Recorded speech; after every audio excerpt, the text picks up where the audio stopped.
Hello everyone, in this sessions we are going to talk about that onChange client script. In our previous sessions we discussed about onLoad client script, and using the onLoad client script how we can make some field mandatory depending on the state value that we have discussed. In our today's session we will talk about the onChange client script, and using the onChange client script how we can achieve certain things. So that thing we are going to discuss that. So to create a onChange client script, what we are going to do that we have to go to this client script module here, and under this client script you can create your own client script. So you will be click the new button here. As per earlier we have put it the name, the table. I'm going to select the same thing, so I'll select the table name called incident. And if you see the type, this time we are going to select that onChange. So previously we selected the onLoad, and once you select the onLoad you can see that function was function onLoad. But if you change and select the onChange, I'll just refresh refresh that, because once you selected that that script did not updated properly. So we are going to select that onChange here, and you can see that once you selected the onChange, there are the function name is called onChange, and there are multiple parameters are there called client, control, old value, new value, each loading, each template. All these clients parameters are there. So we are going to discuss that in a minute. So we'll put that call. So based on state changes we are doing this. So we are going to select that changes, and if you see that the table name, I have to select the table name called incident here. And if you see that the field here, it's asking for the field name. If you compare with that our onLoad client script have till type. After that they are asking a new thing called field. So we have to define that field based on which field this onLoad or onChange this onChange client script will be run. So we are going to run this client script depending on changes field on the state field. So we are going to select that field name called state. So we'll select that and simply put under this here, under this code, what we are going to put that we are putting the same thing called alert high, the way we put that earlier, and save that. So what will be happen whenever a incident form will be loaded, and then the field value will be changes, the the script is going to be run. So let's refresh that our incident form, and you can see that our script, the onChange script did not run, but our onLoad script run and make this field mandatory. Now if we change that state to new, you can see our onChange client script is running. So this way we can make this works. So what we are going to do that here, we are going to understand the state. So how we know the state? We can use the g_form.getValue, or else we can use the new value. So if you see that under the onLoad we don't have anything called new value, but here you can check that one thing called new value. So new value will be returned the new state of this value, and old value, there is a one more method called old value. Using the old value we can know that what is the previous value. So let's say that a state is getting updated from new to in progress. The old value will be new, and then new value will be in progress. So this way we can actually face that. So let's see how it works. So we'll put the high, then we'll put that new value. So we'll concatenate that. So we'll put the new value, then we'll put some here dash, and then we'll put the old value. So we'll know that how this works. So we'll just simply save that and refresh our form, incident form, and we are in the on hold. It means that the value is 3, and now I'm going to change that to maybe resolve. So you can see that the new value is 6 and then old value is 3. So this way, using the client script, we can identify that what was the old value and what is the latest value. Now here one issue is there, I'll just show you that.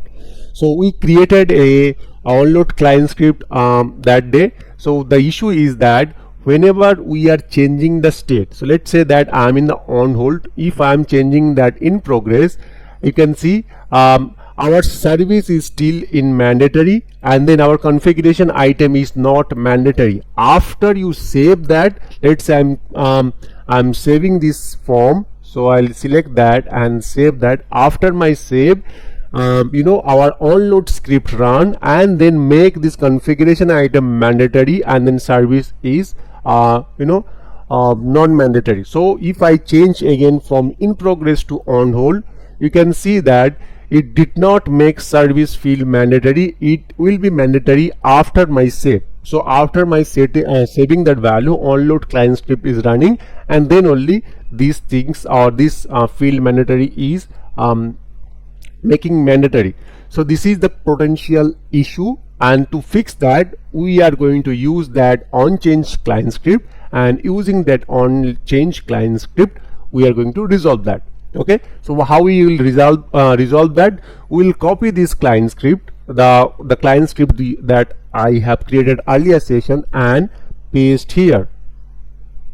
Okay, and here we are used to get that state instead of g underscore from that get value. Instead of that, we'll use that new value, because we know that new value return us the new state. So we'll, instead of g underscore form, we will use the new value.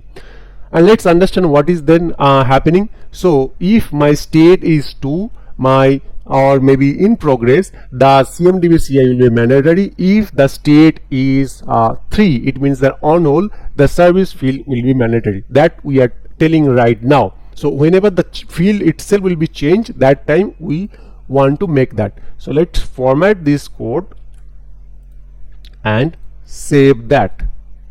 Okay. Now refresh this form here.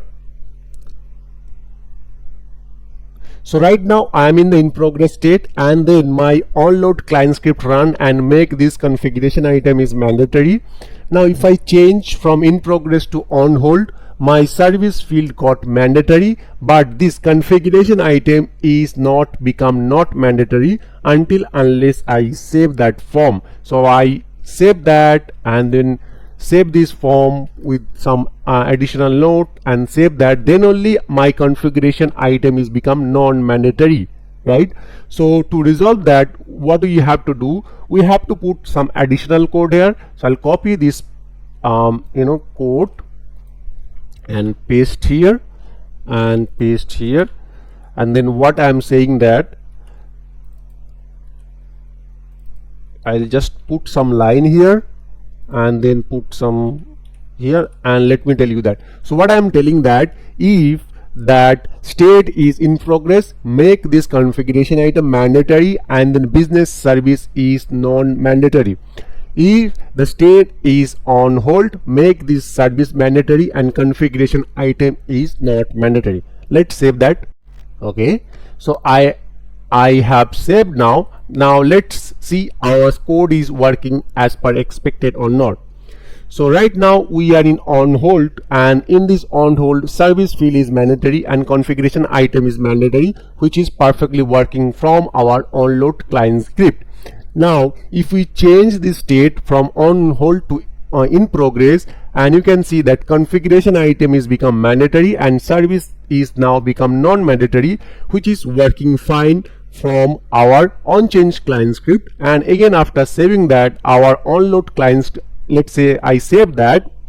After saving that, our onLoad client script works perfectly fine, and then it makes this configuration item is mandatory. So this way it is working perfectly fine. Now in this situation, what we had to do, we had to create one onLoad client script and one onChange client script, right? Do we need these things? Like, do we need two client script, onLoad client script and onChange client script? We can bypass that. How we can bypass that? onLoad client script, we can deactivate that and simply save that. So what will be happen? If we deactivate that onLoad client script, our onLoad form, like after saving that form, this configuration item will not be mandatory. Let me show you that. So you can see that after I'm just refresh that, and my configuration item field should be mandatory in progress state, but it is not getting mandatory on the on hold. But if I change that to on hold and then come back to the in progress, you can see this is mandatory, because this script, the onChange client script, is acting, or onChange client script is making mandatory whenever I am changing this field, right? But if I am not changing, I am simply loading this form, this is not working. To make this achievable, we have a one under this onChange client script, we have a one options that is called is loading section. Here we can write some script that can make our field, or that can run during the onload. What we can write, we can put something called alert and say that onload inside onChange, and see that this is working or not. Just save that. I should be able to get a alert message, and then a onload using that onload client script, I should be able to get a alert message. Let's see. You can see that I did not change the state value, but it's still working. I mean, still the alert message is coming, because under this onChange client script, inside the is loading, if we put something, that will be work as a onload. And then how we'll achieve that? So we'll simply copy this code. I'll copy this code, this onload code, and paste here. So I'll just paste here. So what will be happen, I'll just format that. What will be happen, we'll get a value, state value, and then based on that we'll make this CMDB CI mandatory, and then business service is mandatory depending on the state, and we'll do action. Here is the thing, you can see that we are getting a warning because S value is repeated. That's okay. We'll just save that. Before save that, you can see right now our onload, as we don't have any onload client script, the configuration item is not getting mandatory under in progress state. So if we simply save that, what will be happen, this issue should be removed. So let's see if we refresh that, and right now we don't change anything, and you can see that configuration item is automatically mandatory, because our inside the onload client onChange client script, our onload section run, and then it makes mandatory, like configuration item is mandatory. Now if we change that on hold, our onChange client script run and make this service mandatory, and then configuration item is not mandatory. We'll just save that. So this way, using the onChange client script, you can work as a onload and onChange, both the section or both the things you can perform under this onChange. So I hope you understand that scenario. I'll just quickly recap that. So this is the onload section. Here you can write whatever that will act like a onload. So we copy that from the onload section and paste here. Then what we did, we actually paste our onChange sections here. This section will run as a onChange whenever our state value changes, that capture under new value, and we assign that under S, and we are checking that is what is the S value. Okay, if it is this or this, we are making, or we are doing this action.